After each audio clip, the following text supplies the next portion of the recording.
我叫顾离，一名资深书虫，莫名被丢到古代。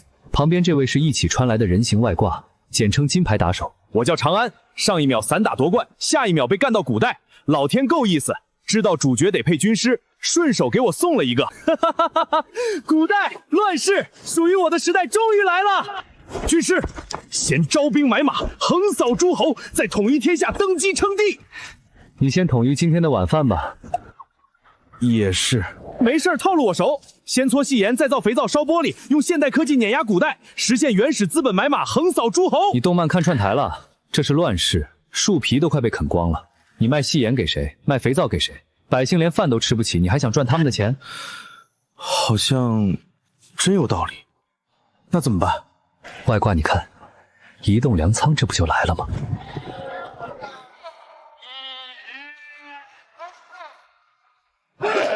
小说教过我一句话：乱世里最快的发财方式就是抢土匪。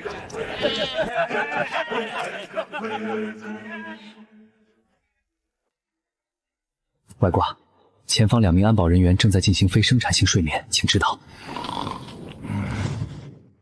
收到，执行技术性裁员。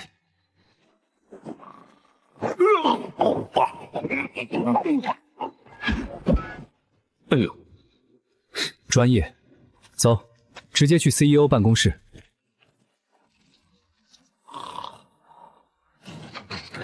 别走啊！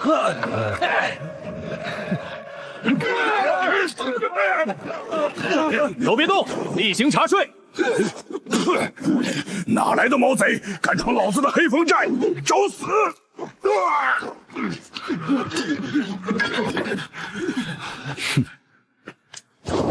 还有谁想试试？大当家的还是省省力气吧。我兄弟2人不过就是来跟你交接一下位置的。这个交给我，给我。还有谁想试试现代医学的骨科疗效？你们的大当家已经躺在柴房里了。从今天开始，这地方改叫黑风山庄。这位就是你们的大庄主。那年头连山匪都坐不安稳了，跟着原来的当家，至少还能混口吃的。这俩庄主看起来细皮嫩肉。我知道你们在想什么，跟着原来的当家抢来的抓先挑，你们吃剩的；官兵来了他先跑，你们断后。这样的日子，你们还想过多久？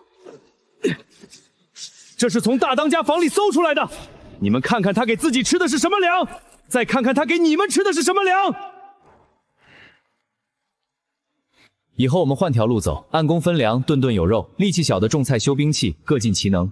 黑风山庄不养闲人，更不欺负老实人。话是漂亮，可能不能做到，总得让我们亲眼看到。想看，明天操练场让各位看个够。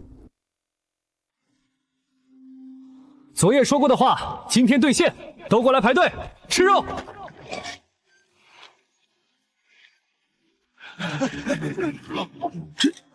真给肉吃？说了管够就管够。有肉，真的是肉啊！咱们是山匪，刀口舔血的买卖不是过家家。这俩庄主细皮嫩肉的，真遇上硬茬子能行吗？你觉得我带不了你们？大庄主，给饭吃，兄弟们感激。可咱们这行当讲究的是一个拳头硬。您2位这细皮嫩肉的，怕是都没见过血吧？谁不服，上来试试。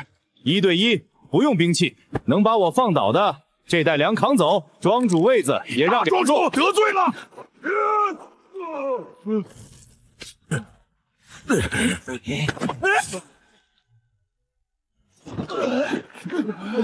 还有谁想试试？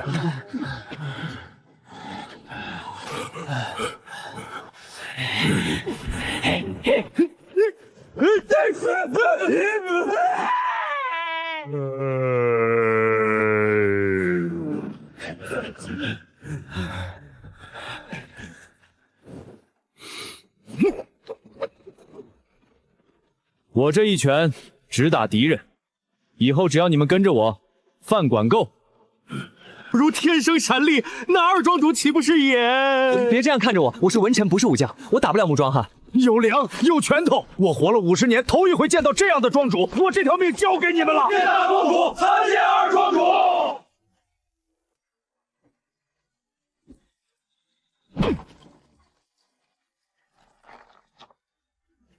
这玩意儿真能把浑水变清水？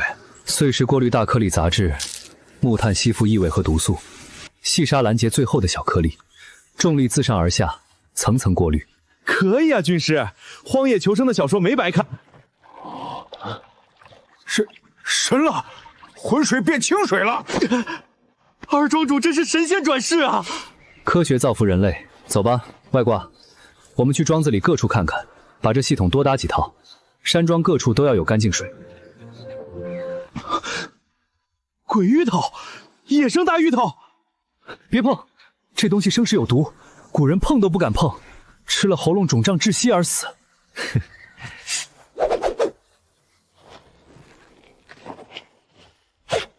那是因为他们不知道怎么吃。草酸素毒素高温分解，彻底煮熟，一点事儿没有。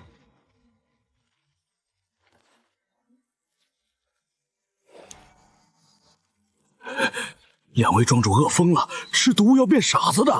完了，刚跟了新庄主就要陪葬。看清楚了，我们还是活的，不仅没事儿，这东西吃着软糯还饱腹。这东西必须彻底煮熟，生吃真的会死人，煮熟了就是顶级口粮。真的是甜的，软的，比米粥还顶饱。两个毛头小子居然敢在我的山寨里称王！等着，老子这就去搬救兵。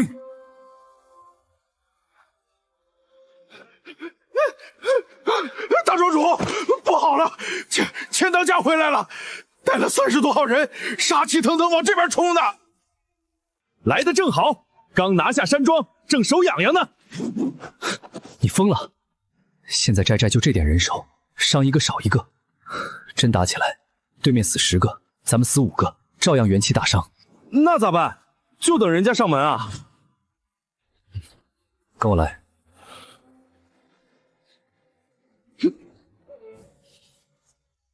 藏宝箱，原浆高粱酒，度数少说60往上，他平时舍不得喝，藏床底下了。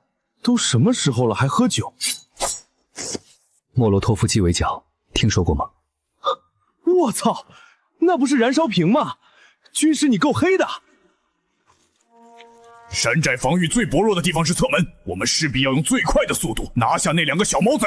交给我们就放心吧，整个蜀泥县就没有比我们更靠谱的打手团了。给老子冲！今夜血洗黑风寨，一个活口不留，一人赏米10袋。军师，人比玉叫的多，人多正好，这条道最多容3个人含并排，30个人进来，前脚踩后脚，堵起来更顺手。扔！各位，欢迎来到黑风山庄。哇，是妖术！救命啊！都给老子上！踏平山寨，后退者斩！大当家，他们有埋伏，四面八方都是人啊，这仗没法打呀！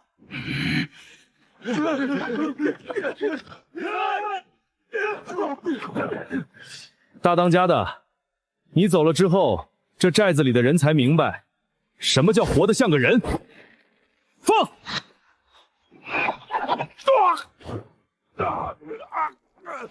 这一剑是替被你欺负了半年的弟兄们送的，从今往后，黑风山跟你没关系了。快跑啊！黑风山有妖术！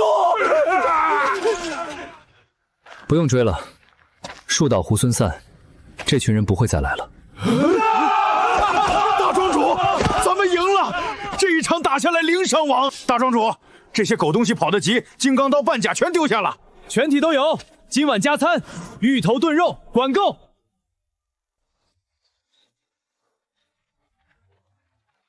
山寨防御太薄弱，今天是因为山道狭窄占了地利，再加上燃烧瓶，咱们才能赢。下次他们换条路上来，咱们连半天都守不住。那咋办？必须全面加固山寨防御。木栅栏不行，得换材料。都放下斧头，砍一棵树要半天，修一圈木墙要1个月。等墙修好，山庄早就被打烂了。不砍树拿啥挡？拿这个石头、沙子、生石混，混在一起加水搅，就能变成比石头还硬的东西。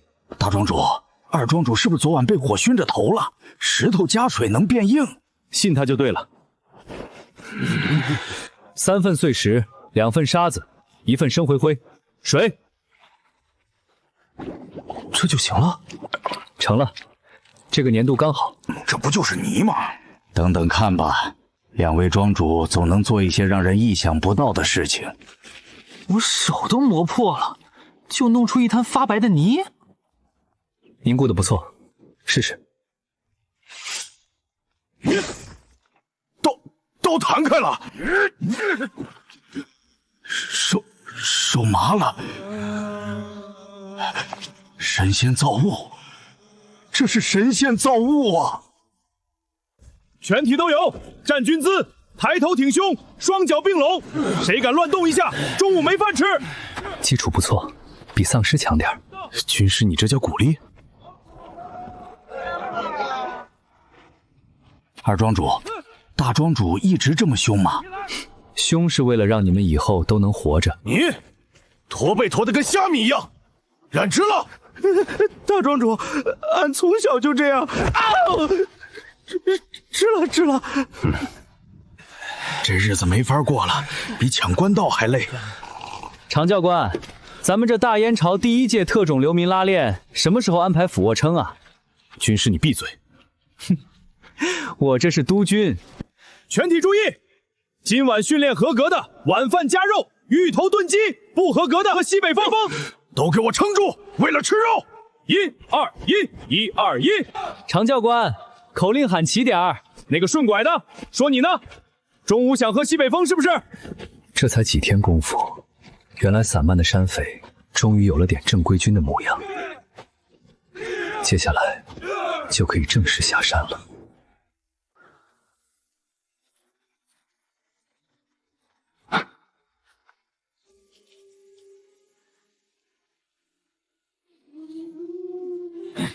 军师，他们在买什么？别看了，乱世荒年，易子而食。史书上有，亲眼见是另一回事。我们得做点什么。村里少说100来号人，个个饿得半死。咱们山寨存粮只够自己吃，再加100张嘴，那也不能就这么看着。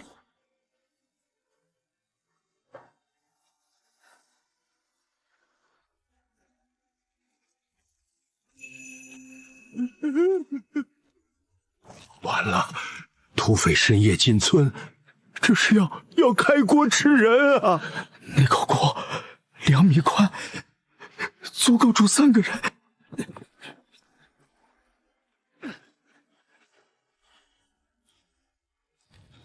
这些芋头和野菜应该够了吧？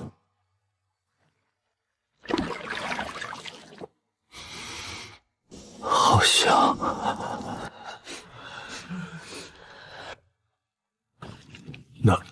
那不是人肉啊，白花花的是什么？军师，开始收网。饿成这样都还不敢动，这是怕咱们下毒啊。那我先吃。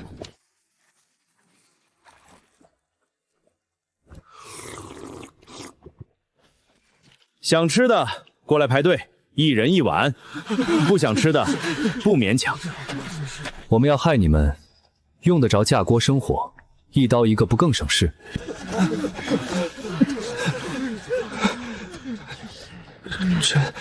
真的能吃吗？真有毒也是我先死，你怕什么？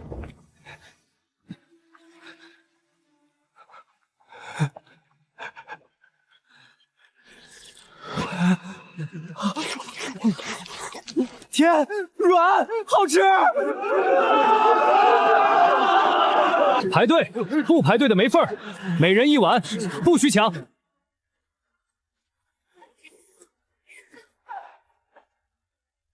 吃饱了吗？吃饱了，谢谢大老爷。不是大老爷，老子是黑风山大庄主。今天这碗粥算我们黑风庄请大伙的。黑风庄有意扩张，愿意跟我上山的，顿顿有饭吃。男的开荒种地，女的养鸡织布。一句话，只要想活命的，跟老子走。我跟你走，我娘饿死了，我妹子也饿死了，这条命是你给的。我们跟你走。愿意跟我们走的，来我这里画押报名。从今日起，你们不再是荒村的等死鬼。后山这片地改叫黑风山第1工区，以后就是你们的新饭碗。毒水，这是山神诅咒过的死水啊！人喝了被化成血水啊！大庄主饶命，那毒芋头碰不得呀！我们村10年前有人误食过，死得全身发黑，求您放我们走吧！大庄主，这地方真碰不得啊！抬上来。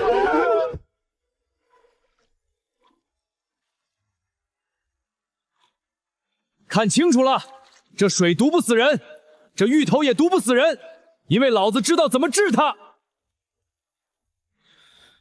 外挂，发粮发水，吃饱了的立刻开始建过滤池和脱毒工房。每10人1组，领水领粮。这水是甜的，喝起来很清爽。你带人去砍竹子，按这个尺寸劈开。你们几个挖土坑砌灶台。是。还是军师有办法，这样一来，应该就不用操心水粮问题了。最多10天，这满山的毒物就能变成咱们源源不断的本钱。第3批脱毒完工，这批品相比上回还好。告诉二庄主，这批能平优。我现在一顿能吃4大碗，比在家里过年还吃得好。咱大庄主和二庄主真是神仙转世啊！从今天起，黑风山脱毒工坊正式规模化开工，第1批货明天就运到山下换银子。大庄主，不好了，山下来了官兵，黑压压一片。黑风山匪首长安听令，我乃郡南县城防管统领马硕，速速开门接受调查。完了，咱们私自上山被抓到是要砍头的呀！别动，应聘就是造反，正中他们下怀。接到线报，你前日去荒村私自收编流民，暗中操练兵马，意图图谋不轨，交出所有藏匿人口，跟本官回县衙受审。大人说黑风山藏匿人口，请问大人可有亲眼见过？我们藏匿的是流民，还是大人只是听信了某些小人的一面之词？大胆刁民！你区一个山匪，敢跟本统领阴阳怪气！大人误会了，草民只是想提醒大人，有人拿大人当刀使。少废话！你私收流民，操练兵马，铁证如山。草民倒是想问问大人，大前国律法哪一条规定百姓拿锄头开荒也算造反？这些人既无甲胄，又无兵刃，他们是我黑风山庄出钱出粮雇佣来开垦后山的苦力长工，雇佣契约在此，白纸黑字，手印为证。这，大人想想看，草民若真有心造反，会傻到把几百号人聚在山里等大人来抓，还是大大方方签契画印，留下铁证？统领，这小子说的似乎有些道理。咱们要是强抓人，万一激起民变，大人今日强逼民反，明日传遍郡南，县令大人怪罪下来，是怪草民这个安分守己的庄主，还是怪大人办事不力，逼民太甚？你少给本统领扣帽子！草民不敢，只是替大人着想。即便如此，你也必须随本统领回县衙一趟，由县令大人定夺。正合草民心意，草民早就想拜会县令大人了。外挂，带上咱们后山的开荒成果，随我去县衙，给县令大人送一桩泼天正计。李师爷，今年蜀南郡守又加了征粮指标，30万甚啊！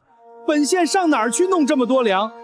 完不成指标，本官这乌纱帽还戴不戴了？大人息怒，咱们县今年闹饥荒，百姓死的死，逃的逃，确实。本官不要听这些，本官要的是粮！大人，黑风山那2个匪首带到了。大人，草民顾离，黑风山庄2庄主。大胆顾离，私收流民，图谋不轨！你竟还在本官面前大言不惭！来人啊，先打30大板！谁敢动我军师一根汗毛，老子让他后悔投胎！冷静，在大人面前动粗，就是不给大人面子。大人说草民谋反，可有真凭实据？马统领方才已经查验过了，那些流民都是我山庄雇佣的长工，契约在此。大人，这小子确实即便如此，你聚众上山私设郭防也是大罪。本官今日就抄了你的黑风山，将你等全部收押。大人要抄黑风山，草民不敢拦，只是草民后山有一份厚礼，大人若不亲眼看看，未免可惜。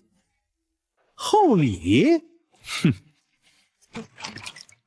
这是什么？大人请看，这碗水来自黑风山后山那口被百姓称为山神诅咒的毒泉。这些豆腐来自那吃了能让人全身溃烂的毒芋头。你拿毒物来给本官看？大人误会了，草民说的是曾经有毒，现在不仅水质甘甜清丽，豆腐软糯饱腹，不仅无毒，还是千金难求的宝贝。那毒水竟然能喝？这真的没毒？大人不妨尝尝。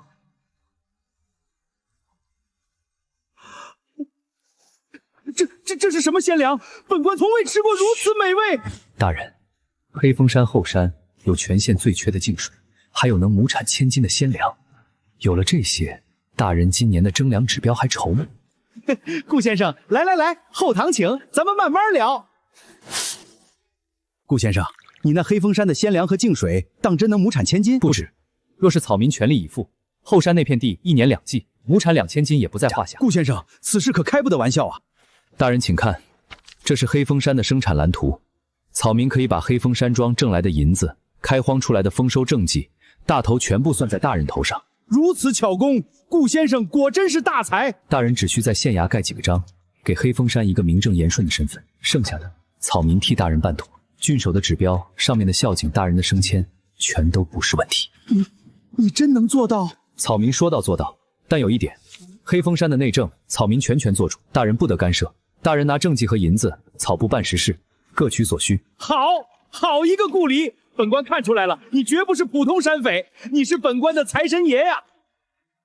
顾先生，从今天起，咱们就是一条船上的人。大人英明，那咱们合作愉快。顾先生，你献上这等神物，救了本官的乌纱帽。说吧，你想要什么赏赐？只要本官能做到，绝对满足。大人，草民1不要金，2不要银。哦，那你想要什么？实不相瞒，黑风山后山现在聚了几百号开荒的流民工匠，若没个名头，隔3差5被官兵围山，草民这魔域和神权怕是种不下去啊。草民只想为自家大当家讨个正经差事，让他能有个官家身份，名正言顺地替大人守住这黑风山的粮食基地。哈哈，就这，你家大当家有何能耐啊？草民这位兄弟别的本事没有，唯独在练兵上有一手。大人您就看，黑风山以前的那帮悍匪，如今都被他训练的纪律严明。此事我确有耳闻。草民斗胆，想请大人随便给他个县衙缉司捕头，或者本县乡兵教头的编制，让他能名正言顺地保护大人的粮仓。依本官看，一个不入流的捕头太屈才了。本官今日便特批封黑风山为开荒特区，封长安为本县团练总管兼义勇统领，顾离为县内首席师爷。大人英明，草民代大当家谢大人恩典。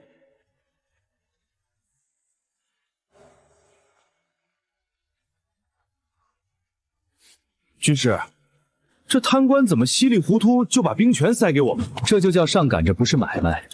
我要是主动要兵权，他得吓死；我要是装可怜，他为了自己的财路和面子，得求着我们把枪杆子握紧。反正听你的就对了。那咱们现在干啥？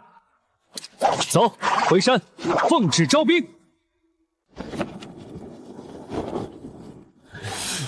月粮3斗，还能吃饱？听说新城防统领是个狠人，但从不克扣粮饷。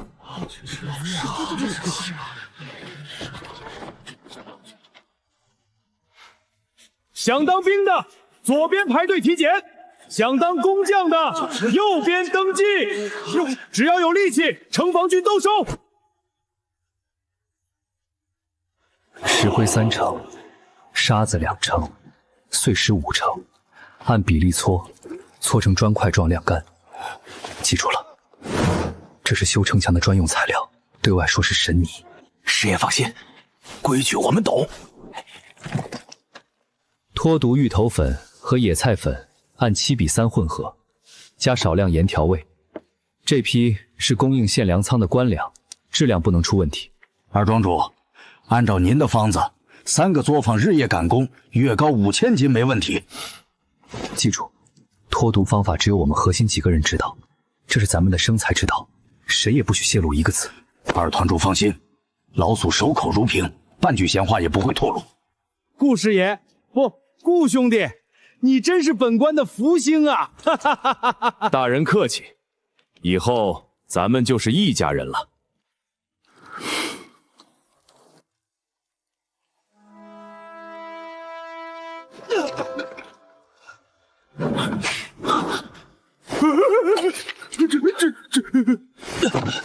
大庄主，二庄主，县令大人，出大事了！什么事儿？大人，隔壁县沦陷了，一个叫玄莲圣教的邪门教会造反了，他们号称刀枪不入，已经裹挟了数千狂热教众，正铺天盖地直奔我们县城来了。刀枪不入，这帮疯子会妖术啊！军师，这道题你打算怎么解？别慌，我最近闲着无聊，刚好在后院捣鼓出了几个小玩意儿，本来还以为派不上用场。懂了，你出题，我执行。这就是你说的小玩意儿？硝石、硫磺、木炭。顾师爷，你们在后院藏了这么多石头？大人，这可不是普通的石头，这是咱们对付邪教的底牌。底牌？就这些能对付刀枪不入的神仙？哼！大人，对面充其量就是个搞非法击击的传销组织，什么刀枪不入，全是障眼法。外挂，别光顾着嘴炮，去，把硝石、硫磺、木炭按比例配好。我操！你要手搓大炮？你看我长得像军工专家吗？就记得个1硫2硝3木炭，做出来的东西智商可以，致残别想。说人话。大号变炮。你们听说了吗？对面是神仙，刀枪不入啊！跟神仙打仗要遭天谴的。我隔壁县逃来的亲戚说，那帮人会法术，一挥袖子人就化了。这样下去，军心迟早要崩啊！所以才需要一场表演。各位父老乡亲，对面的神仙号称刀枪不入，那是因为他们没见过我们长统领的护体神雷。外挂，上！急急如律令，放！天雷啊！长统领是天神下凡，看见没有？这叫天雷。对面的神仙要是敢来，老子一天给他们放10个。演技不错，奥斯卡欠你一座小精英。天雷护体，长统领万岁！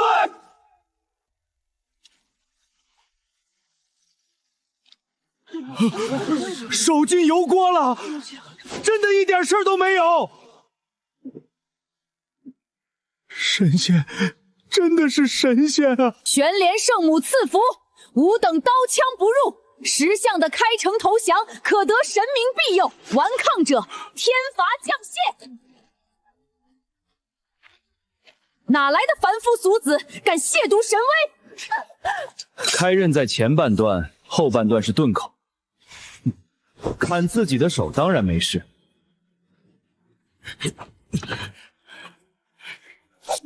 真的没事儿，温的不烫，我能洗手，我也能洗。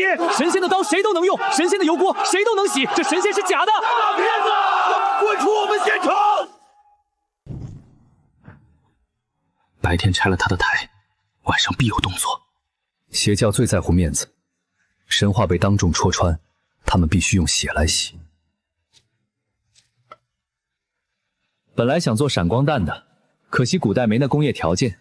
不过没关系，咱们可以做个低配版大号仙女棒。仙女棒？你认真的？你打算大半夜用烟花去浪漫死城底下的刺客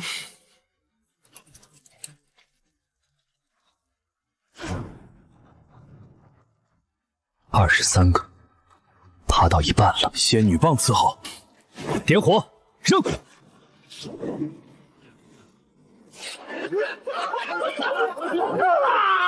我的眼睛！天罚，这是天罚呀！我操，军师可以啊，伤害性不大，视觉效果直接拉满。这要是配上音响，对面直接得跪下叫祖宗。致盲效果80分，恐吓效果120分，很好。大军压境时可以搞一波大的。不过今天底牌亮了一半，明天才是真正的硬仗。神母赐福，杀光官兵，踏平县城，让凡人见识真神之怒。赵统领，他们来了！大人，回密室躲着，这里交给我们。所有投石机装填，目标敌军前锋阵中央。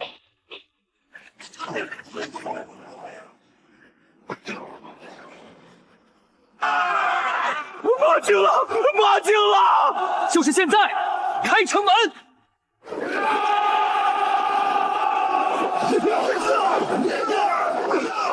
一个都别想跑！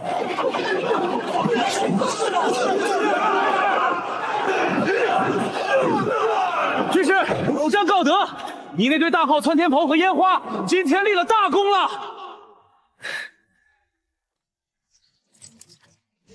雷神爷爷显灵了！雷神爷爷显灵了！9天雷神长安之位，老身连夜给您供上了。大娘，我还活着呢，这神主牌是不是早了点儿？雷神爷爷保佑，保佑我家孙子考中秀才！疯了，全疯了！他们居然在围墙外面给我烧纸，老子活得好好的，祝我早日飞升天庭啊！军师，你听见没有？外面在给我烧纸，烧纸啊！我还喘气儿呢。淡定外挂，这说明你的群众基础很扎实。抬起头，看看哥给你连夜赶出来的好东西。不是你认真的？咱们是现代人，怎么还搞起邪教这一套了？你觉得我们打败了邪教，能彻底将他们瓦解吗？放任不管的话，他只会在日后逐渐壮大。所以你的意思是，用魔法打败魔法？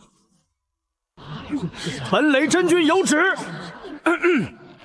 凡入我雷神教者，积极参与水泥修路、铁匠铺打铁、盛世会消毒等基建工作，干得多的人，神明赐予积分。月底凭积分去县衙兑换优质猪肉和盐盐。真君不收供奉，真君只看你的公时。入教不要钱，还给猪肉，干活还能换积分，这不是教，这是招工吧？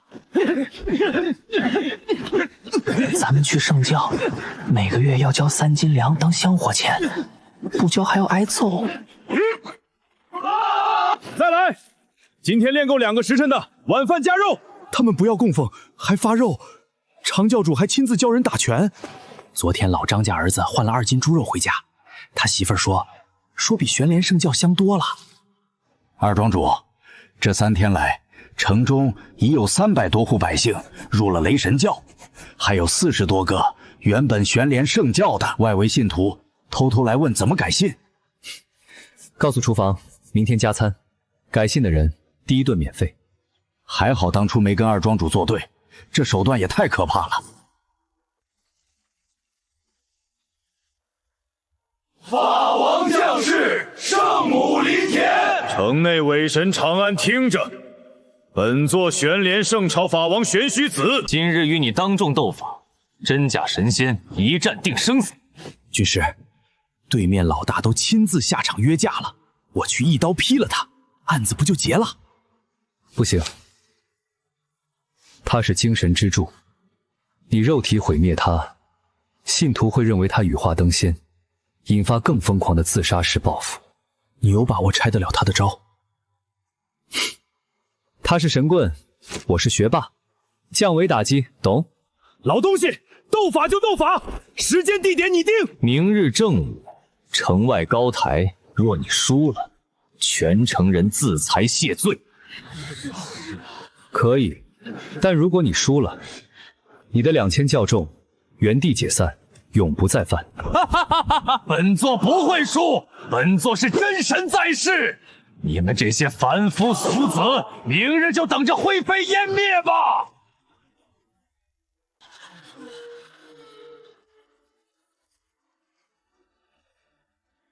真的有把握吗，顾杀爷？你就放100个心吧。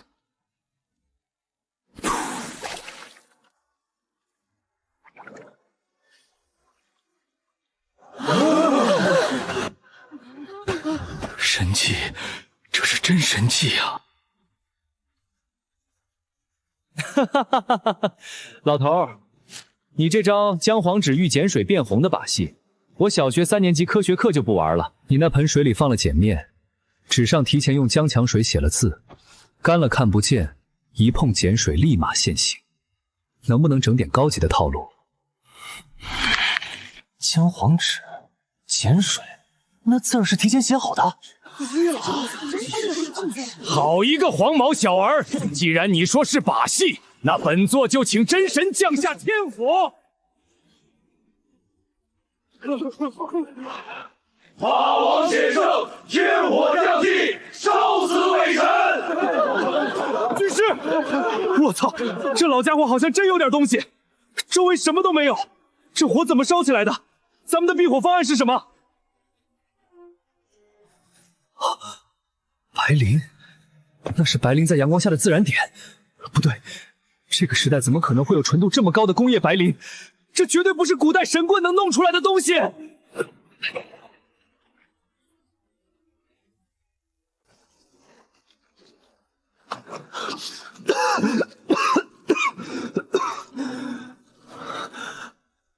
快，墙头上那几桶木炭粉，给我送下来！快！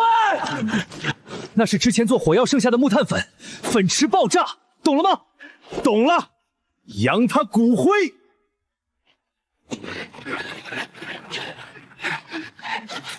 外挂，桶放好了，好。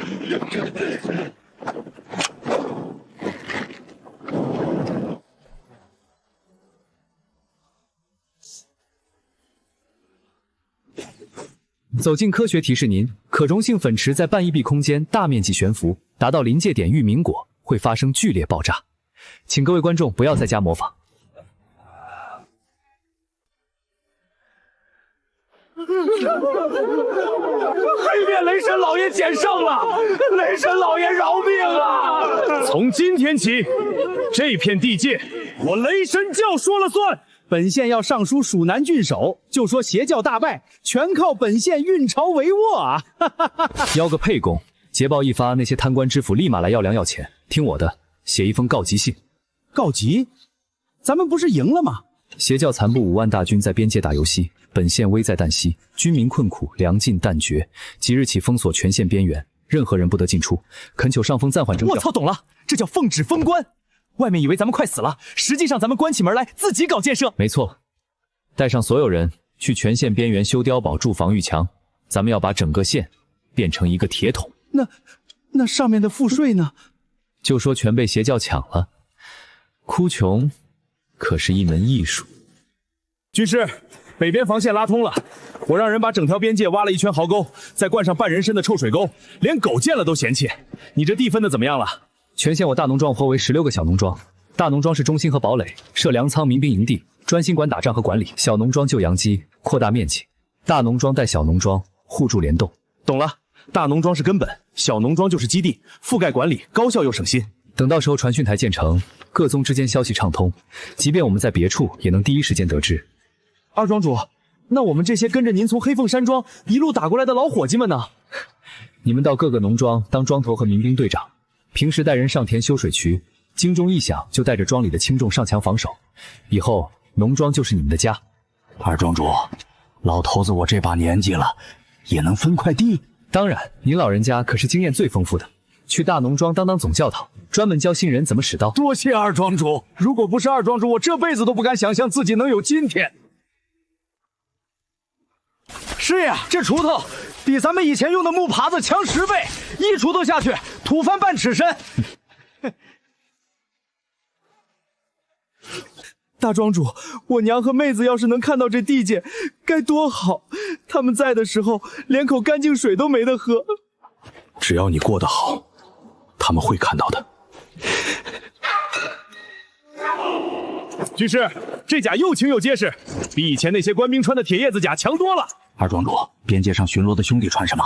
咱们有好甲又装穷不让穿，兄弟们心里憋屈啊！外面穿层破衣服，里面套好甲，脸抹黑点，走路佝偻点，谁要是让外人看出咱们富得流油，扣他3天的红烧肉。师爷，咱们这月产量翻了3倍，够装备500人了。军师，大半年前咱们还在荒山上饿肚子呢，现在这简直就是世外桃源啊！世外桃源的前提是没人知道，工坊的锤声，田里的炊烟，纸包不住火啊，上面迟早会来查。查就查，来了就打出去。咱们现在有粮有甲有人，怕谁？我们就是县衙的，本官是蜀南郡守府来的孙文书。郡守大人听闻贵县遭邪教荼毒，痛心疾首啊，特赏赐陈米3车，还不跪谢恩典。孙大人啊，你真是青天大老爷啊！那邪教太狠了，虽然被我们侥幸打退了一波，但还是天天在边界转悠啊！我们只能闭门不出，眼看就要全城饿死了。行了行了，别哭了，本大人一路劳顿，进去歇歇脚，顺便看看你们这穷乡僻壤。大人请，就是路不太好走，您别嫌弃。哼，果然是个穷乡僻壤，地都荒成这样，看来是真被打惨了。大人，您多担待。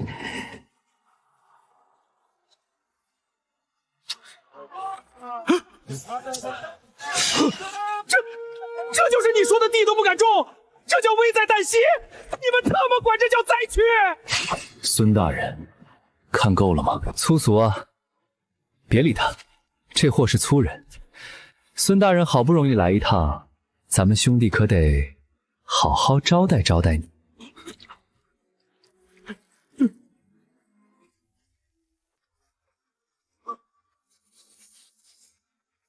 两位好汉，两位大王，小人上有80老母，下有3岁小子，今天我什么都没看见，求求你们放过我吧！哎呀，孙大人，瞧您说的，咱们是讲道理的文化人，怎么会动刀动枪呢？来，先把汗擦擦。菜都凉了。顾老弟，这是小人的断头饭吧？吃完这顿，你们是不是就要把我埋进地里当花肥了？我操，这肉怎么这么嫩？这酒怎么这么烈？我活了30年，在蜀南旧省府天天吃水煮白肉，这特么才是神仙过的日子啊！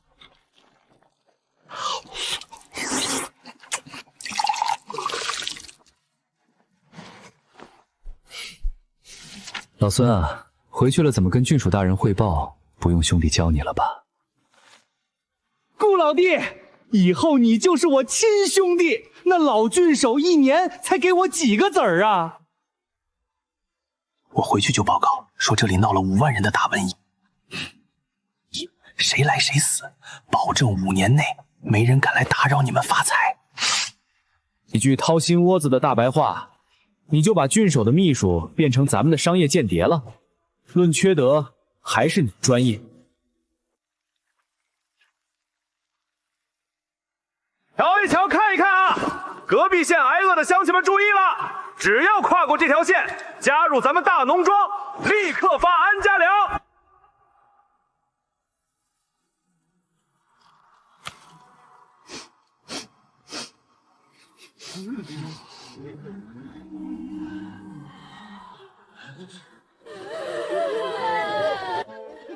不准跑！你们这是叛逃，是本县的子民，都给我回来！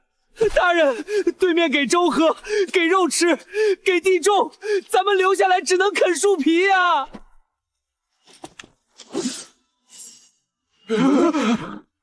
想吃饭的跨县就行，想拦人的先问过手里的枪。长官，我们也想加入大农庄，能给碗粥喝不？来，跨过这条线，以后就是一家人。二庄主，短短2个月，周边3个县的壮丁和工匠被咱们挖走了大半，现在全县人口从2000暴涨到8000，8000张嘴就是8000双手，分到各个农庄去，人越多越好。就是，隔壁县令气得写了好几封告信，说要上告郡守。让他告。郡守府有咱们的老孙。3个县令联名上书，你给本官解释解释，你报回来的5万人大瘟疫实是九空，跟着联名告信，哪个是真的？大人明鉴啊，小人报的都是亲眼所见。那县里确实是瘟疫过后一片破败，地都荒了，百姓面黄肌瘦。可能那邪教余孽确实还在边界转悠，那些逃过去的人都是被逼的，不跑就要被邪教抓去当壮丁啊！那你告诉本官，为什么告信上说那边现在在招工匠，给粮给地，拖家带口的往那儿跑？那是那县为了灾后重建，不得不出面收拢流民啊！大人，灾民嘛，哪里给口饭吃就往哪里跑。哼，本君不管你说的是真是假，钱主簿3日后带人前往彻查账册，把真相给本君翻出来。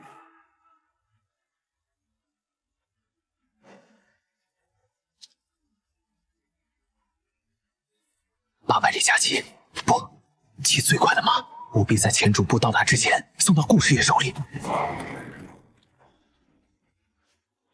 顾老弟，兄弟我能做的就这么多了，你们自求多福吧。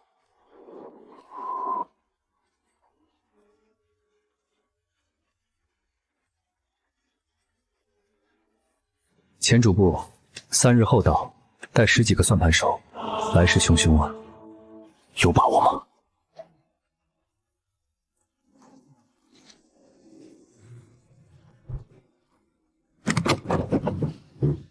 账早就做好了，12个账本交叉印证，让他们查个够。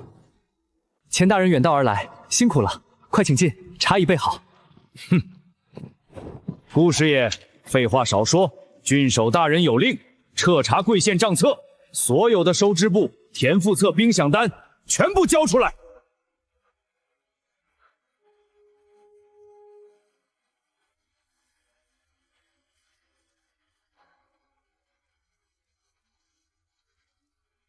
这折进发又是什么意思？为什么你们今年收了那么多麦子，算下来反而倒欠了隔壁黑风山土匪3万两银子？钱大人啊，您是有所不知啊。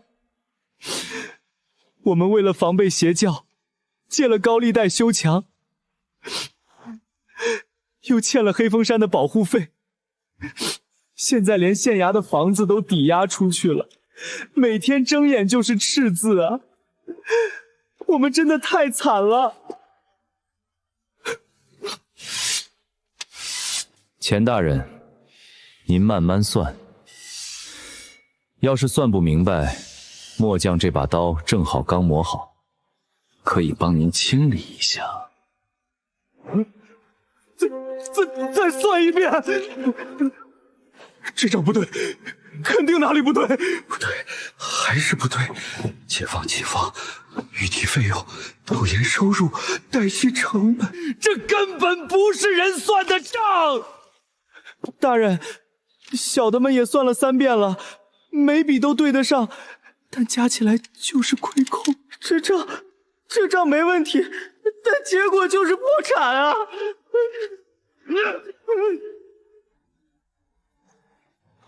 现代会计学对付古代账房，果然还是降维打击。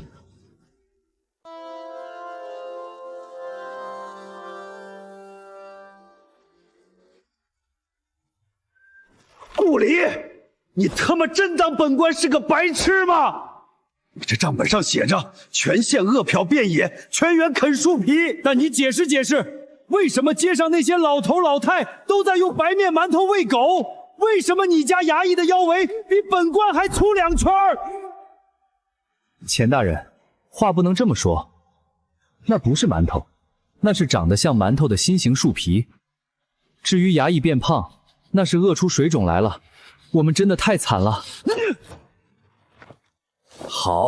好一个装疯卖傻的顾师爷！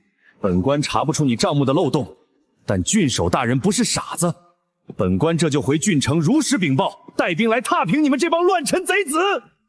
钱大人，你觉得你今天走得出这座城吗？你想干什么？本官是朝廷命官，你们要是敢动我，郡守大人顷刻间就能让你们灰飞欢灭。老子憋了大半年，天天带人种田。你真以为我是在当乖宝宝？实不相瞒，老子手里现在有大饼满仓，铁甲3000。就算今天真的跟那老禁守翻脸，老子也有底气把他拧下来当球踢。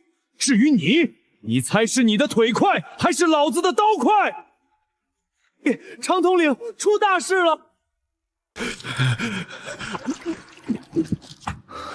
老孙，慢慢说，外面到底怎么了？顾老爹，你们关起门种地的这大半年，外面早就变天了。老郡守前天就被西北军一刀杀了，人头挂在城墙上。隔壁3个县昨天被齐军占了，烧杀抢掠，鸡犬不留。怕他个鸟！老子3000金刚鳞甲民兵，大不了带队冲锋，跟他们拼了！长统领，西北军和齐军2家加起来动辄几10万正规主力，咱们出去就是以卵击石啊！那怎么办？老子憋了大半年攒下的家底，难道拱手送人？长统领，2家大军现在就在咱们边界对峙，把这里死死夹在了正中央。他们现在顾不上咱们，是因为互相盯着，但只要一方先动手，那朝廷呢？皇帝老儿就没一点表示吗？朝廷，天下的100万兵马早就被各大军阀瓜分干净了，现在连皇宫里的禁军大半都改了人家的姓了，根本没人管咱们的死活。外挂，冷兵器时代，几千人去撞几10万人，确实是送死。既然朝廷不管，那咱们就只能先玩阴的，先明哲保身，把局势稳定下来。军师，这2个狗腿子太嚣张了，进城连马都不下，我真想带防暴队把他们物理超度了。打打杀杀是下策，老孙，把装发霉陈米的烂仓库打开，再把淘汰的破烂刀枪堆在衙门口。外挂，跟我去1号偏厅演戏。大人息怒，真不是我们不给西北军筹粮，实不相瞒，小人们一听闻西北军的威名，吓得腿都软了。有粮还不快交！大人您想啊，隔壁齐军使者天天盯着咱们呢，小人这条贱命丢了不打紧，可小人是真替西北军的诸位将军担心啊。你担心什么？大人您想啊，隔壁西北军就在旁边盯着呢，咱们城墙修得死高，城外挖满了深沟，万一大军来拿粮，这帮下破的草民脑子一糊涂把城门一关，您的大军就算天神下凡，也得在乱石堆里耗上3天3夜吧。这3天里，隔壁西北军要是从背后给您来一下，哎呀，那小人就成了罪人了。大人您看，这帮烂泥扶不上墙的东西，一听说要打仗，下把家里8打铁的箱子都穿在身上了，真是不成体统。让大人们见笑了，咱们就是怕死的泥腿子，穿点铁片子壮壮胆儿。他们现在就指望靠这点破铜烂叶在城里死守几天保命。2位大人慢走啊，千万保重身体啊！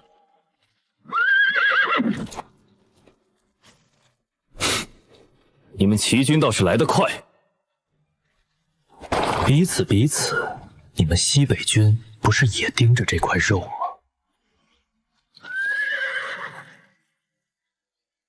军师，白天跟孙子似的作揖，这会儿他们就互相忌惮上了，这就是你说的外交？暂时是安全了，但终究不是长久之计啊。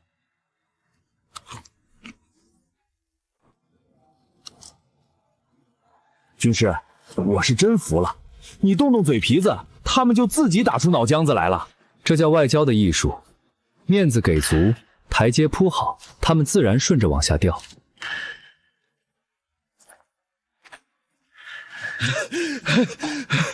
大庄主，捡了300多副铠甲，200匹战马，还有10几车粮食，全部拉回城，这叫战争洪亮。大庄主，这矛比咱们铁匠铺打的还结实。放心，再过段时间，咱们铁匠铺打的比这还好10倍。军师，虽然这次把他们忽悠瘸了，但两边迟早反应过来。咱们夹在中间，总不能天天请他们吃火锅吧？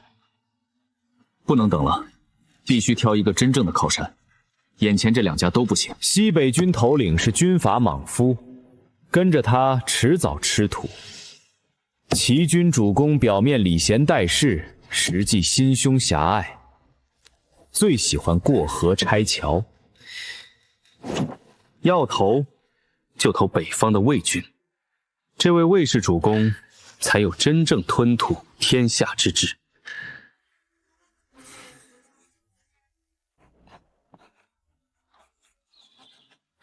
老孙，听前主簿说，你和魏军内部有些交情，你现在立刻连夜修书一封，把咱们这里的良田亩数、铁甲数量，以及我写的天下3分防御战略全部封好，派死士秘密送往北方魏军大营。顾老弟放心，我在魏军这个老相识很靠谱，信一定送到。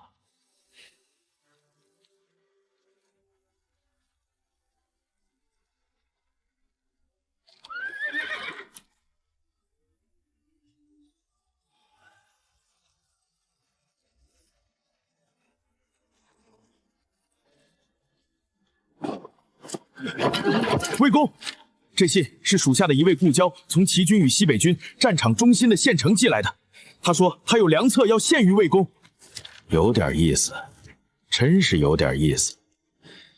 真没想到，这人吃人的大乱世里，竟还有如此惊天伟地之大才，主动投奔我魏之眼。去，查清楚这个顾离和长安的底细，孤倒要看看。他们究竟是何方神圣？诺。哈哈哈！1000匹战马，老子要组建天下无敌的超级黑骑兵。你会骑马吗？骑马有什么难的？跨上去就完了。嘿！大庄主，您没事吧？意外，这马性格烈。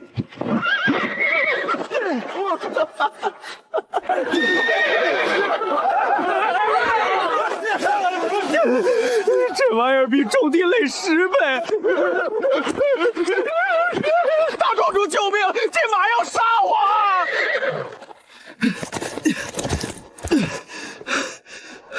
军师，古代骑马全靠双腿夹，这谁受得了？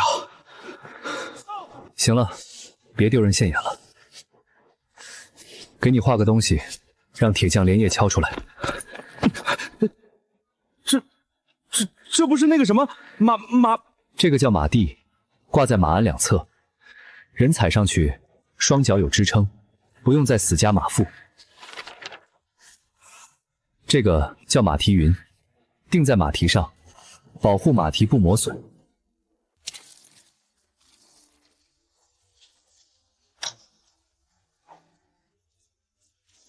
稳了，稳了！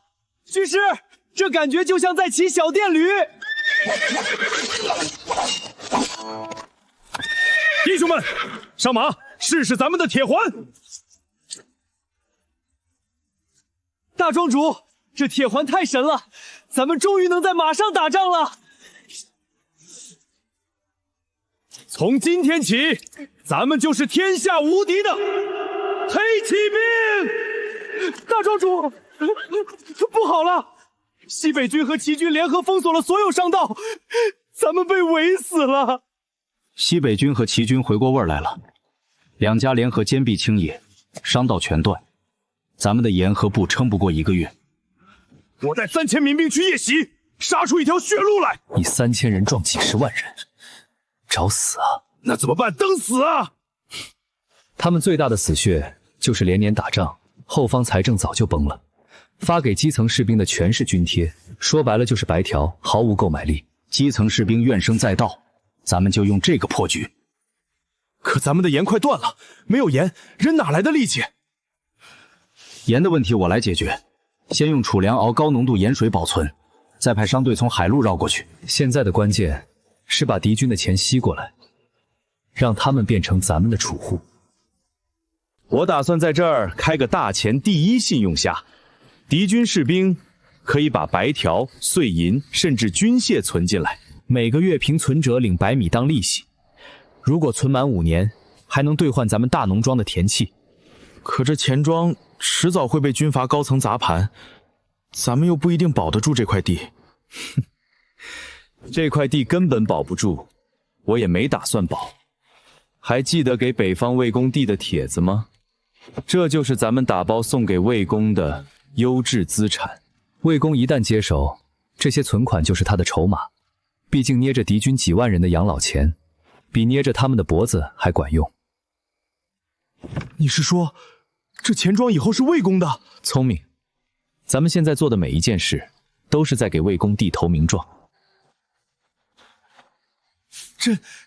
真的能存白条0米？来，兄弟，咱们这叫定期存款，存得多就领1等多，不存也不打紧，我们可以先送你1斗米尝尝鲜。常老弟，哥哥我把老婆本都带来了，你可千万别倒闭啊！放心，咱们信用社背靠大农庄，粮满仓。来，干了这碗，咱们就是兄弟。常老兄，我存了10两碎银，能不能多给点利息？存10两以上的升级 VIP 客户，每月多领1斗；存50两的直接送1坛好酒。顾师爷，下官司马策。魏公派我来是看看你们值不值得收编。听说你们这里只有几千民兵，几张破甲。司马大人，先看看这个。这是西北军5万中坚力量的私房钱总账，连我大魏3位守边大将的秘密存款也全在这里。你们是怎么弄到的？怎么弄到的？我就开了个钱庄，他们自己就哭着喊着要来存的。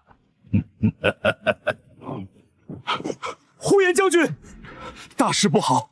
弟兄们私通边界，把钱全存进了对面县城的一个黑市钱庄，就连几个千户都把防区图卖给他们了。什么？老子带兵封锁，他们在背后给老子拆台。将军，那钱庄利息高，存进去月领100米，弟兄们都在传，谁动钱庄就是动大家的老婆粉。一群废物，丢老子的脸！传令下去，老子亲自带兵3万精锐连夜奔袭，砸了那个狗屁钱庄，把那些吃里扒外的狗东西全砍了。呼延豹带了3万精锐来砸盘，最快半个时辰就到城下。只要魏公现在顺着之前的帖子，正式下诏接纳我们，派兵南下接管防务，那西北军2万军官的命脉以及大魏边将的死穴，就全攥在魏公手里了。你这是把全天下都算计进去了。你知不知道，这3位边将要是知道秘密泄露，会发疯的。发疯？他们只会更忠诚于魏公，因为唯一能保住他们脑袋的，就是魏公手里的这本账本。司马大人，这够不够资格当魏公的座上宾？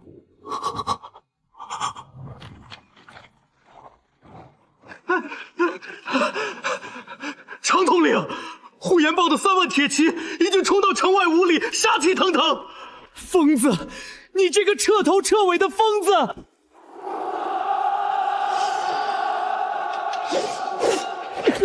别摆了，办正事。盖章。这我没权。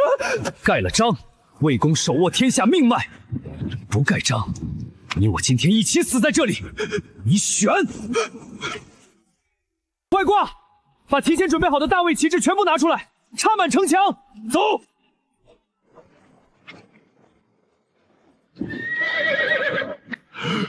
魏之言，怎么可能？呼延豹，听着，此县已正式归顺大魏，你脚下占的每一寸土地，都属于我大魏。放屁！魏之言的手伸不到这里。弟兄们，给老子攻城，烧了这座冒充魏军的破城！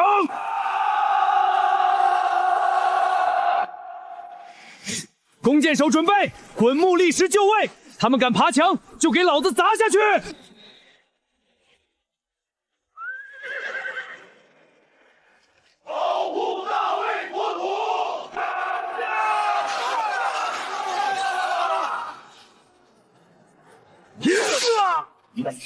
军师，大佬来替咱们买单了。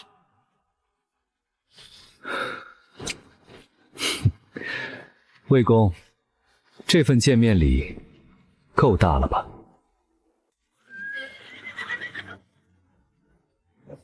两个不知死活的草寇，竟敢伪造文书，要挟大魏！弟兄们，给我把粮食搬了，铁环全拆了！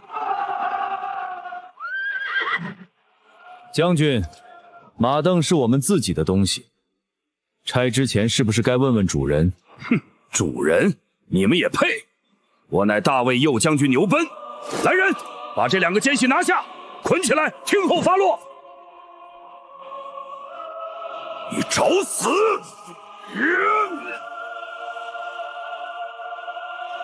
你就只会躲吗？鼠辈！不好！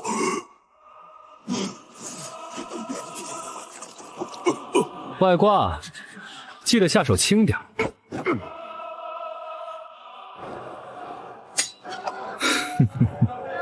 就这？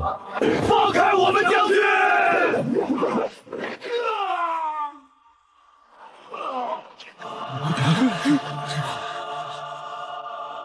差不多了，外挂，收工。牛将军，戏演完了吗？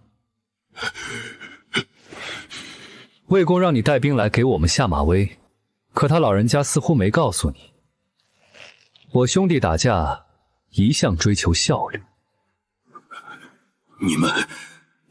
你们到底是什么人？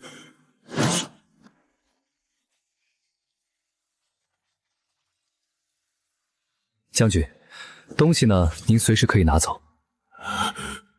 但您想过没有，西北军现在发了疯，您拿着图纸回去，3个月内要是练不出能打残西北军的铁骑，魏公会怎么治你的罪？这图纸可不是军功，是催命符。马镫只是铁环，真正无敌的是我兄弟。哼，怎么编队，怎么冲锋，怎么在马上砍人而不是被马甩下来？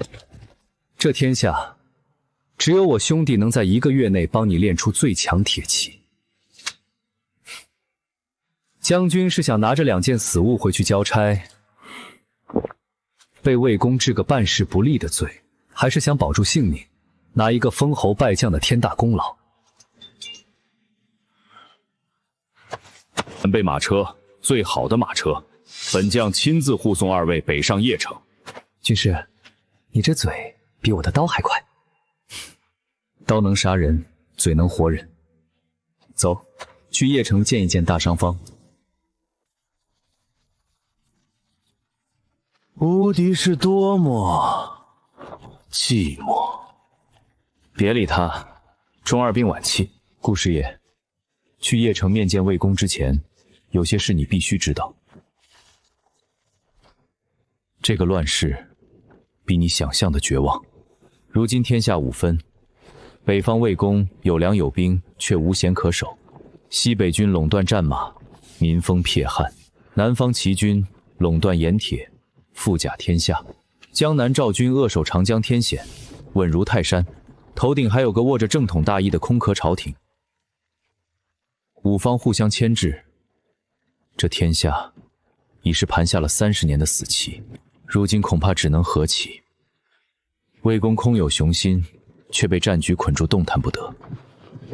西北军和赵军我熟，朝廷名存实亡暂且不论，这个赵军又是什么情况？说实话，这个赵方的实力很强，只是他们似乎更愿意选择安稳，从不主动出击别人。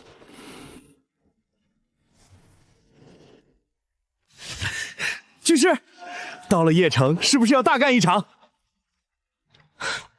大干一场？想什么呢？到了邺城是要先去考试的。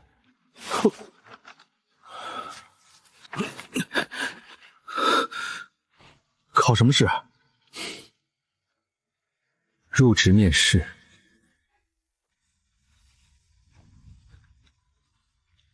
军师，这邺城比咱们县城大10倍不止啊！奉魏公手谕，将顾离、长安押入天牢候审。别急，军师，咱们千里迢迢来投奔，大老板不请吃饭也就算了，直接送天牢。唉，这魏之彦懂不懂礼贤下士啊？牛奔那场仗，魏之言已经看懂了咱们的文武实力。现在他是把我们放在火炉里烤，看我们能不能拿得出配得上这份实力的天下大计。那咱们就在这儿等着。等着就是。大甲方很快就要亲自来面审了。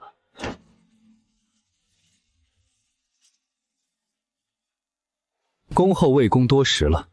顾离，你用一座县城、2000人马、一本账，搅动了半个天下的局势。孤倒想听听你接下来会怎么做。魏公，天下人都以为如今天下五分，大魏无路可走。可在我眼里，破局的钥匙早已经送到了魏公手里。孤当是何等惊天高论！天下五分互相掣肘的局势，连3岁志宏都能看出来。你若只有这点见识，孤现在就可以送你上路。所有人都觉得朝廷是泥菩萨，对自己无法造成威胁。况且动了朝廷，就会被扣上篡逆的帽子，引来天下围攻。那倘若我们代表朝廷呢？正因为诸侯都觉得朝廷是具僵尸，谁也不敢碰，京城的防务在他们眼里早已形同虚设。齐军与西北军正狗咬狗，赵军偏安一隅，那我们就不宣而战，绕开所有眼线，全军轻装简行，长途奔袭，凭借马镫，骑兵机动性提升3倍，3日之内直插京城。3天？就算你到了京城，强行弑君篡位，天下诸侯一样有借口起兵秦王，大魏顷刻间变成众矢之的。魏公，我说了，我们是去代表朝廷，铁骑兵临城下，绝不弑君，更不篡位，而以天子密诏进京救夏的正统之名，在所有人反应过来之前，迅速接管京城宿卫与全部军防，只需要3天。当另外3方还在边境扯皮，甚至怀疑战报真伪的时候，大魏的军队已经成了天子御前的唯一天兵。挟天子以令诸侯，大义民愤，尽归大魏。到了第4天，魏公您就是大权独揽的执政首辅，他们若敢动，便是举兵造反，不臣之贼。这就是闪击战，不跟他们在棋盘里内卷，直接用速度接管裁判的位置。这桌子，魏公您敢掀吗？大魏30年死棋，今日竟被先生3言2语轻易化解。孤恳请先生出山，待孤执此正统之剑，砸碎这天下棋盘。从今日起，全军操练事宜听从顾先生和常统领调度。主公，末将跟您打了20年仗，您让2个来历不明的黄口小儿骑在末将头上，末将不服。大个子，你不服？简单，打赢我听你的，打不赢你听我的。找死！我可是魏军左将军霍忠，气死你这狂妄小儿可挑衅！只会躲吗？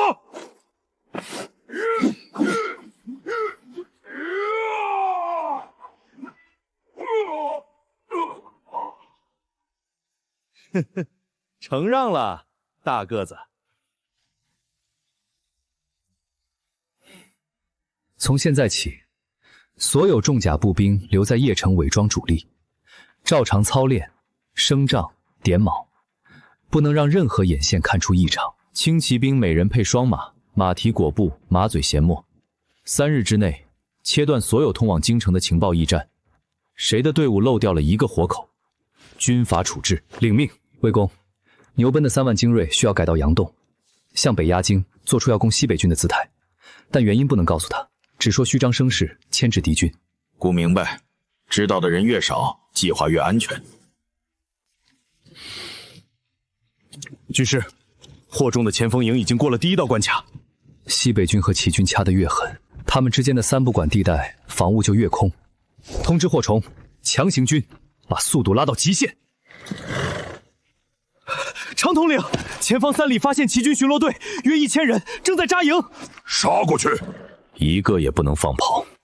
传令，先锋营分10队，从10个方向同时摸进去。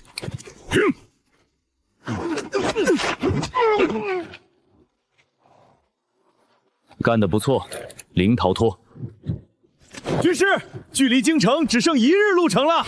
真正的考验才刚刚开始。京城不是小县城，那是天下最核心的城池。如果城防总管还没睡死，我们可能连城墙都摸不到。管他睡没睡的，我让他死了不就是了？陛下，西北军和齐军杀了蜀南郡守，强占疆土，这是诛九族的大罪。朝廷应当立刻下旨起兵征讨。征讨？张太尉说的轻巧，朝廷手里还有能打仗的兵吗？禁军3万人，半数以上的编制是空饷，真拉出去能凑够5000人就不错了。李尚书说的对呀，而且就算有兵，粮饷呢？国库早就空了，连官员的俸禄都拖欠了3个月。求和？你再求朝廷还有脸面吗？朱青莫吵了，真的头好痛。真是啊！这差事真没意思，10年没打过仗了。你说咱这城墙修这么高，真有人能攻进来？攻什么攻？那几路人马正打得不可开交的呢。哼，谁管外面的烂摊子的？咱这里安全得很。打雷了？不对，这声音啊，是马蹄声。嫡媳，不对，是魏军。魏军怎么可能在这里？魏公，不用攻城，给我兄弟半炷香。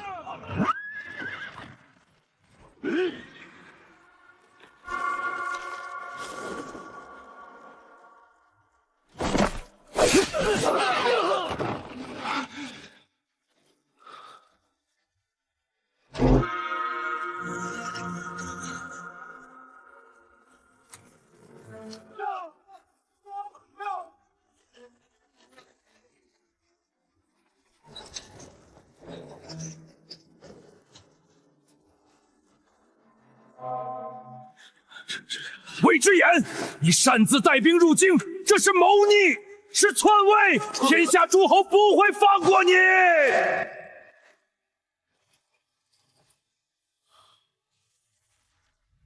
乱臣贼子！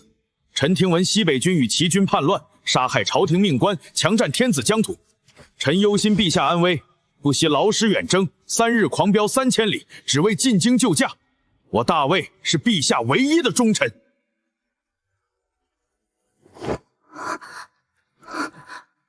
大魏铁骑接管京城内外宿卫与全部军防，是为陛下筑起铜墙铁壁。卫青救驾有功，宣卫青为大前摄政首辅，统领天下兵马。臣领旨谢恩。魏公，圣旨已拟好，大魏将代表朝廷就蜀南郡驻守被杀一事追责西北与大齐。800里加急，发往天下。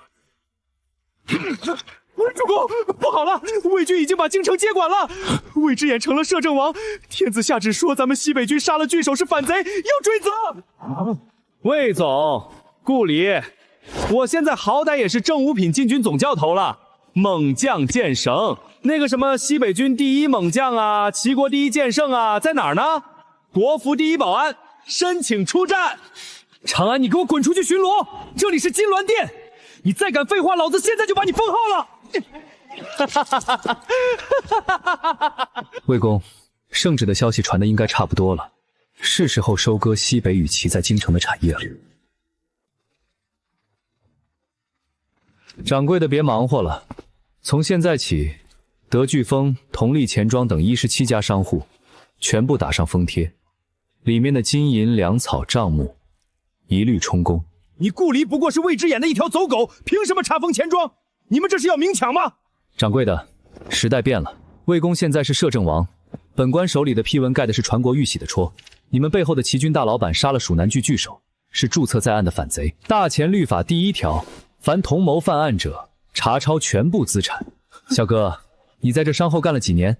回大人，3年。3年，按着律法，资产上交，故宫不予追究，你自由了，回家吧。还有啊，掌柜的，我这可不是明抢，这叫依法冻结涉黑叛国资产。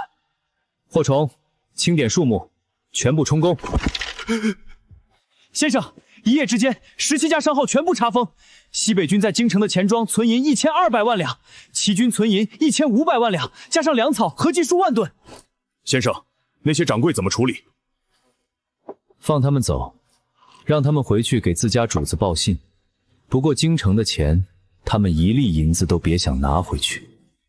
西北军与齐军已在断魂谷立盟，60万大军不日压境。先生，若是派人送密诏诱降，以这2人的老辣，恐怕……密诏诱降是下策，他们不傻，唇亡齿寒的道理懂，所以我们不送密诏，我们下2道昭告天下的特赦清算书。两军联手杀了蜀南郡郡守，已是死罪，何来特赦？杀了巨首确实是死罪，但动手的时候是齐军的刀先炼红，还是西北军的马先踏入郡城？2家血海深仇，这次联手不过是分赃不均下的抱团，而我们以朝廷名义宣布，杀郡守一事，主谋乃是齐军，西北军乃被逼裹挟。朝廷法度严明，只诛恶首，不问胁从。可齐军影帅不是傻子，他只要一解释，解释没用，因为接下来这一刀，他们根本拒绝不了。齐军和西北军联手，是因为共同侵占了朝廷的南蜀3郡，将齐军手里的燕山2郡改封合法赏赐给西北军。只要西北军中底层将领去拿，那就是师出有名。他只要露出一丝防备，西北军就觉得他没有诚意，将齐军的地盘公开赏给西北军。对，这就是合法分赃。齐军统帅就算再清高，他敢把自己的地盘拱手让给西北军吗？他不敢。老兄，魏之眼这是阳谋，你不会当真吧？当然，我怎么会当真？打仗打的是基层士兵的命和世家大族的钱。如今2军背后的钱庄被我冻结，底层士兵拿不到军饷，还要在泥地里送命。原本以为先生的账册只是为了敛财，如今再看倒是我狭隘了。先生的这双眼睛究竟看得有多远啊？传我密令，调集1000名潜伏死士，带朝廷加盖玉玺的信用砖保底公告，潜入2军军营，将公告上的内容传遍2军，让他们知道朝廷给了一条活路，走不走就看他们自己怎么选了。下官领命。听说了吗？京城大前第一信用上由天子直接做保了。以前开过户存过银子的，1月内回京，凭存折领5两安家保证金。那我们这些没有开户的怎么办？放心，没去投诚的，只1月内要过去开户，全家还能免3年徭役。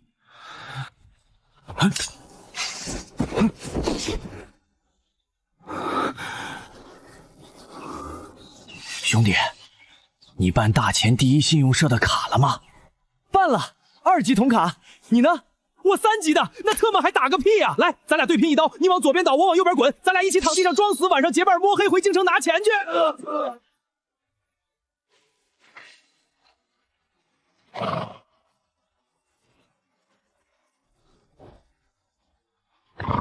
兄弟，呼吸漏出来了。大个子，你告诉我，这些人是被打死的，还是自己想躺平的？回长统领，末将刚才看见2个人对砍的时候还在笑，而且末将数了数，这一片阵亡的300多人，身上一个道口都没有。长统领，先生有令，让您别管这些装死的，包围圈收紧，直取敌军中军大帐。终于有点正经仗打了，大个子，跟我走。大个子，看到前面那个骑黑马、穿重甲的敌方大将没有？咱俩打赌，看谁先拿下他的人头，输的人包对方下1个月京城烤鸭。我操你偷跑，不讲武德，看老子的终结技！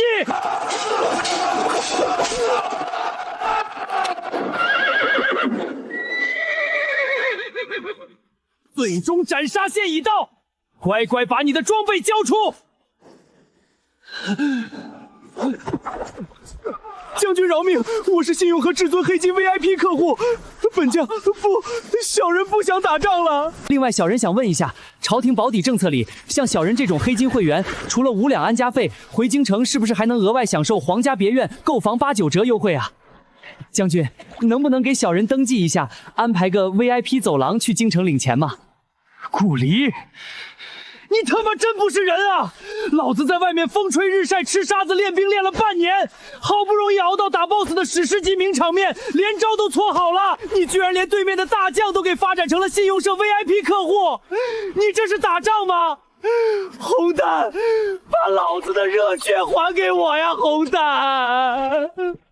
长统领，末将请你吃烤鸭。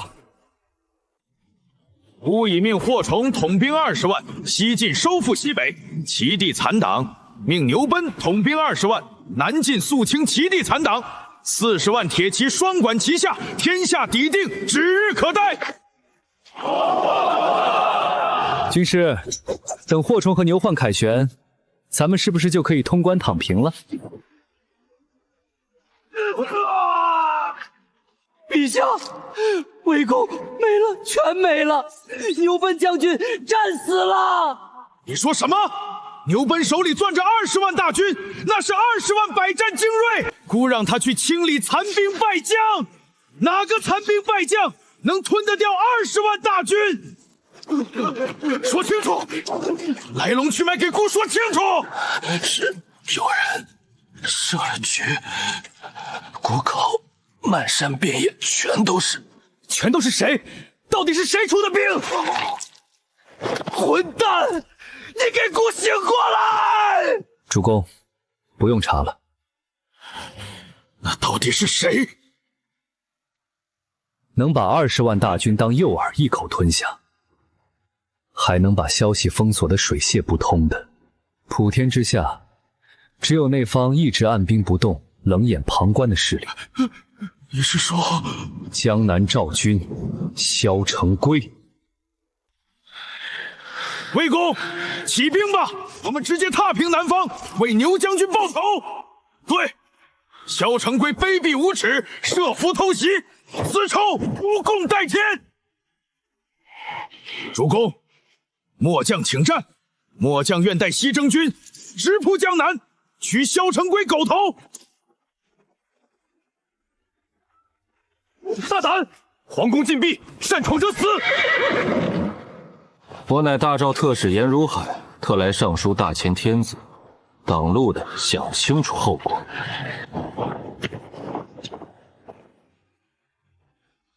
牛奔将军，可惜20万大军死得不明不白。赵狗，你再说一遍！大个子，冷静，他故意激你，等等看见。赵国的狗跑到孤的大殿来废什么？魏公息怒，下官不是来和谈的，下官是来下战书的。黄土，你找死！大前不幸，奸臣当道。魏知县名为摄政，实为透贼，挟天子以令诸侯，祸乱纲常。而这一切，正因陛下昏庸无能，软弱至极。陛下对不起天下黎民，更寒了四方诸侯之心。我大赵围剿逆贼牛奔，乃是替天行道，清君侧。放肆！摄政王为国操劳，岂容你这外臣污蔑？战书在此，陛下若还有半分人君之气，便下诏罪己，废除魏贼。否则，我大赵50万铁骑必将渡江北伐，替陛下清理门部。好一张利嘴！姑现在就砍了你！魏公砍了下官，正好坐实了窃贼之名。天下诸侯会怎么看？下官命罪倒是不值几个钱。魏公，此人不能杀，杀了就是坐实了他刚才说的话。严大人这出大义凛然的公关秀的确精彩，不过拿去骗骗南方3岁小儿还行，在金銮殿上玩政治绑架，你配吗？顾大人休要巧言面色，魏贼挟天，满口大义，不过是掩盖你们内心的极度恐惧。你们大赵按兵不动整整5年，就指望3家内耗到死，可万万没想到，大魏的信用册只用了1000余死士，就不费一兵融化了50万大军，瞬间一统北方6州。你们怕了？你们大赵上至萧成规，下至文武百官，夜夜失眠，因为你们比谁都清楚，大魏一旦消化了3家底蕴，下一个要开刀破产清算的就是你们。所以你们坐不住了，设局围剿牛奔根本不是什么清君侧，因为这是你们唯一的喘息机会。杀了牛奔，打残大魏20万精锐，就能拖慢南下步伐。更重要的是，你们可以趁齐地空虚，吞并齐地在南方的富庶版图。你们赵国这笔无本万利的强盗买卖，算盘珠子在锦城都想到京都来了。精彩，实在精彩！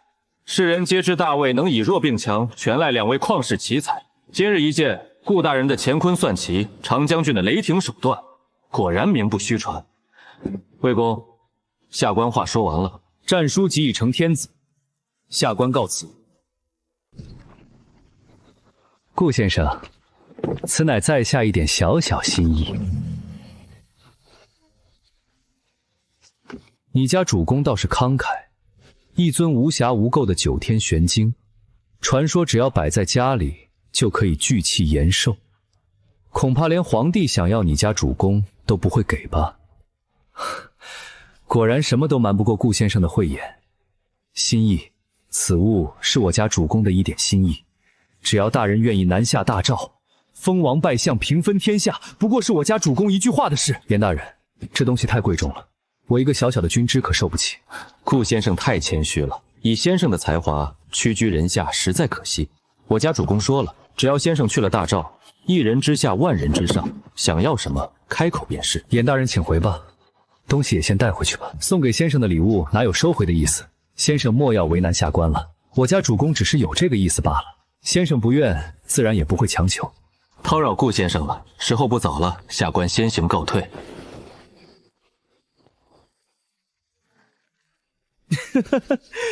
大赵这回真被你白天的嘴炮吓破胆了，肖老板。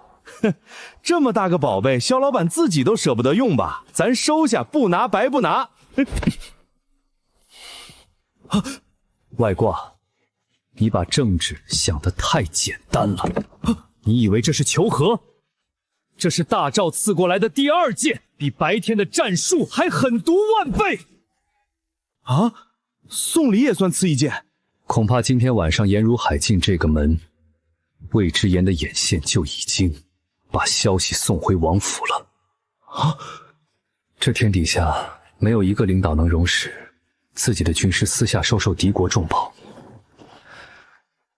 萧成规根本没指望这东西能收买我，他要的是，只要我把这东西收下，在魏之言心里，我顾离就已经是个随时可能反水的叛徒了。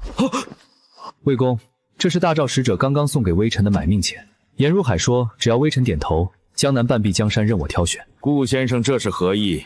孤难道还会信了大赵的离间战不成？先生随孤南征北战，孤如今的成就可有一半都是军师的功劳。军师，魏公真的信了吗？